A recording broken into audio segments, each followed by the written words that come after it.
आरकेपी online कक्षा में आपका स्वागत है। बेटा आज हम करेंगे अनुच्छेद।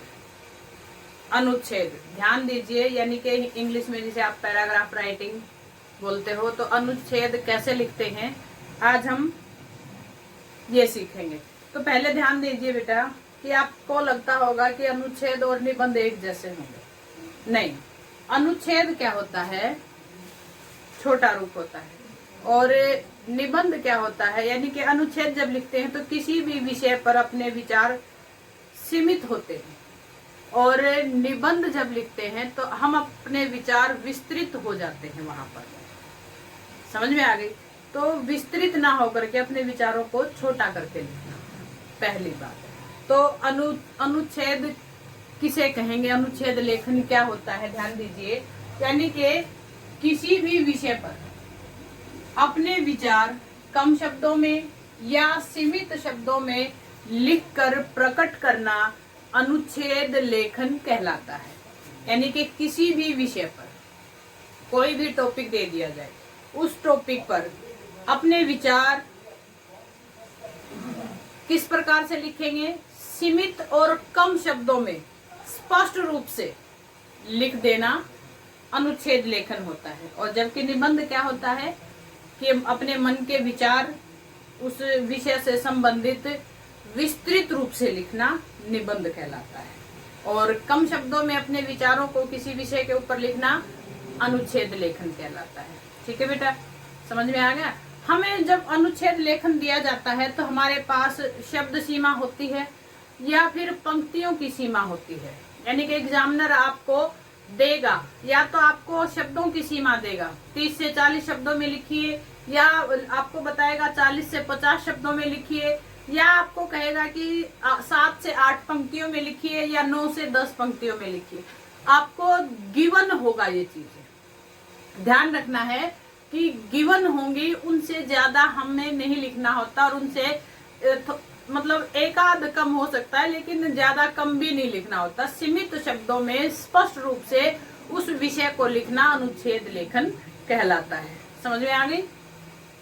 यानी कि एग्जामिनर आपको देगा, कोई भी टॉपिक आपको दे दिया, उस टॉपिक से रिलेटेड आपको क्या कहेगा कि ये विषय पर अनुच्छेद लिखिए, तो आप और उसमें क्या 30 से 40 शब्दों में लिखिए, 50 से 60 शब्दों में लिखिए, या कुछ पंक्तियां देगा कि इतनी पंक्तियों में आपको लिखना है। तो ये ध्यान रखना बेटा कि अनुच्छेद क्या होता है, किसी भी विषय के ऊपर अपने विचारों को सीमित और कम शब्दों में स्पष्ट रूप से लिखना अनुच्छेद लेखन कहलाता है। अब जब हम अनुच्छेद लिखते हैं ना, तो हम किन किन चीजों का ध्यान रखना होता है। सबसे पहली बात तो हमारी भाषा बिल्कुल स्पष्ट होनी चाहिए और सरल होनी चाहिए। यानी कि जो विषय हमारा दिया गया है, उस विषय के बारे में हमें वही लिखना होता है। बिल्कुल स्पष्ट ऐसे शब्द होने चाहिए कि उस टॉपिक को कोरिलेट करे वो शब्द। समझ में आ गई? देखिए कि भाषा स्पष्ट व सरल हो। पहला नियम होता है कि भाषा कैसी हो, सरल हो और स्पष्ट हो बिल्कुल। यानी कि जो हम कहना चाह रहे हैं वो बात बिल्कुल एग्जामिनर को समझ में आ जाए। समझ में आ गई? फिर दूसरा हमारा चिंतन करके ही लिखे। यानी कि जो हमें टॉपिक दे दिया गया, हमें एकदम से लिखना शुरू नहीं करना कि ये टॉपिक दे दिया और हमने ऐसे पेन उठाया और लिखना स्टार्ट कर दिया। नहीं, ध्यान रखना है कि हमें उस टॉपिक को सोचना है कि ये असल में ये चीज है क्या। समझ में आ गई? तो जैसे जनसंख्या के ऊपर लिखना, तो आपको सोचना है कि जनसंख्या होती क्या है, जनसंख्या को मतलब कौन कौन सी चीजें प्रभावित करते हैं, इनको छोटे रूप में हम कैसे लिखेंगे। आपको थोड़ा सा एक बार चिंतन मनन जरूर करना है टॉपिक लिखने से पहले। ठीक है, पहला हो गया। दूसरा हो गया, तीसरा देखिए, विषय के मूल भाव से संबंधित हो।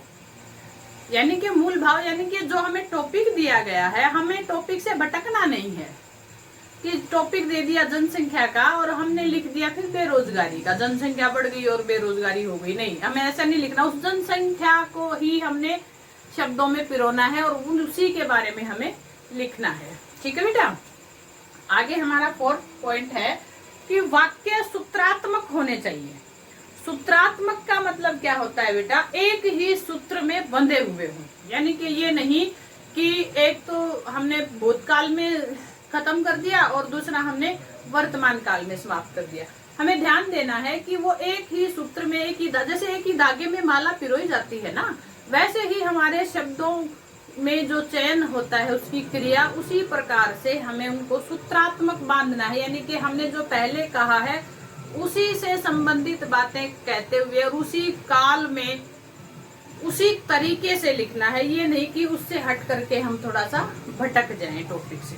समझ में आ गई? फिर आपका है 5वां पॉइंट, अनावश्यक जानकारी नहीं देनी होती।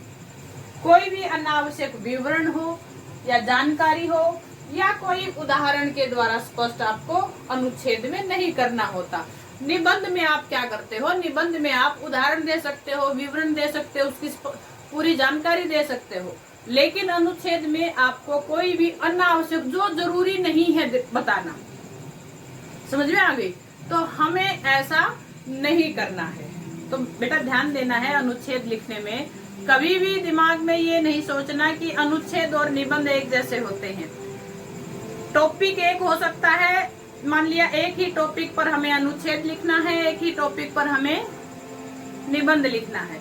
तो अनुच्छेद क्या होता है कि हमें सीमित शब्दों में अपने विचारों को स्पष्ट करना होता है, ठीक है, और निबंध में हमें विस्तृत रूप से लिखना होता है, ठीक है, अलग अलग पॉइंट बना करके लिखना होता है। लेकिन अनुच्छेद में अलग अलग पॉइंट हमें नहीं बनाने होते। और ये जो 5 बातें हैं ये फिर से देख लीजिए, ध्यान दीजिए। पहली चीज तो भाषा स्पष्ट हो, सरल हो। दूसरी बात, यानी कि हमने उस टॉपिक को देखते ही एकदम से ये नहीं कि पेन उठा और लिखना शुरू कर दिया, हमें उसको ध्यान से समझना है, ठीक है, उसके बारे में सोचना है, मनन करना है, चिंतन करना है। तीसरा पॉइंट हमारा क्या है कि हमारा विषयों का मूल भाव स्पष्ट होना चाहिए, यानी कि जो उससे संबंधित हो, उससे अलग ना हो। जो भी हमारा विषय है और उसी के साथ हम जो भाव लिखते जा रहे हैं, जो शब्द लिखते जा रहे हैं, वो उसी के से संबंधित हो, उससे अलग हमें नहीं लिखना। फिर वाक्य क्या होंगे? अपने सूत्रात्मक होंगे। सूत्रात्मक वाक्यों का प्रयोग होगा, यानी कि ऐसे वाक्य जो हमें ये नहीं कि बीच में कुछ और डाल दिया और फिर आगे कुछ और लिखना, यानी कि पहले हम कुछ और लिखना शुरू कर रहे थे, बीच में 2 लाइनें कुछ और लिख दी और तरह के भाव, फिर हमने कुछ और लिख दिया, ठीक है। तो हमें यानी कि एक लयबद्ध तरीके से सूत्र में बांधते हुए सेंटेंसेस को लिखना है, क्रिया और काल का ध्यान रखते हुए, ठीक है। फिर आपका 5वां है, यानी कि कोई भी अनावश्यक आपको विवरण नहीं देना, यानी कि जो जरूरी नहीं है ऐसा विवरण, ऐसी कोई जानकारी, ऐसा कोई उदाहरण आपको अनुच्छेद में नहीं लिखना है, ठीक है बेटा। इन 5 पॉइंट को ध्यान में रखते हुए आप बहुत अच्छा और स्पष्ट अनुच्छेद लिख पाओगे। उम्मीद करती हूँ बेटा आपको अनुच्छेद लिखना समझ में आ गया होगा। अपने घर पर रहिए, सुरक्षित रखिए और अपना अध्ययन